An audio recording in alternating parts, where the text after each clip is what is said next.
అమరావతికి సంబంధించి ఏదైతే కీలకమైనటువంటి వరుసబెట్టి శుభవార్తలే. ఒకటి, ఔటర్ రింగ్ రోడ్డుకి కేంద్రం ఓకే చేస్తే ఇన్నర్ రింగ్ రోడ్డుకి ఇప్పుడు ప్రతిపాదనలు తెర మీదకి వచ్చినాయి. ఒక పక్కన కన్స్ట్రక్షన్ జరుగుతున్నాయి, రెండో పక్కన రోడ్లు వేయడం అనేది జరుగుతుంది. దానికి తోడుగా అమరావతిలోకి మళ్ళీ ఎక్స్ఎల్ఆర్ఐ సంస్థ కూడా రావడానికి ఓకే చేసింది. ఇవన్నీనే కాకుండా ఇప్పుడు అమరావతి రైల్వే లైన్ భూసేకరణకు కూడా అధికారులు నియమించేశారు.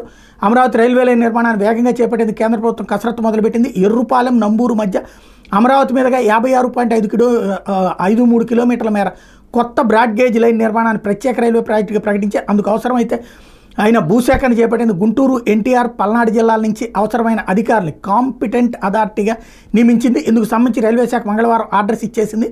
గుంటూరు జిల్లా పెదకాకాని, తాడికొండ, తుళ్లూరు మండలాల్లో ఈ ప్రాజెక్టు బాధ్యతలు గుంటూరు జాయింట్ కలెక్టర్గా అప్పగించింది. ఎన్టీఆర్ జిల్లా ఇబ్రహీంపట్నంలో చేపట్టే పనుల బాధ్యతను విజయవాడ ఆర్డీఓ, కంచికిచెర్ల, వీరులపాడు మండల బాధ్యతలు నందిగామ ఆర్డీఓ, పల్నాడు జిల్లా అమరావతి మండలంలో పనుల బాధ్యతను సత్తెనపల్లి ఆర్డీఓ నిర్వహిస్తారు. ఉత్తర్వులు తక్షణం అమల్లోకి వచ్చేస్తున్నాయి.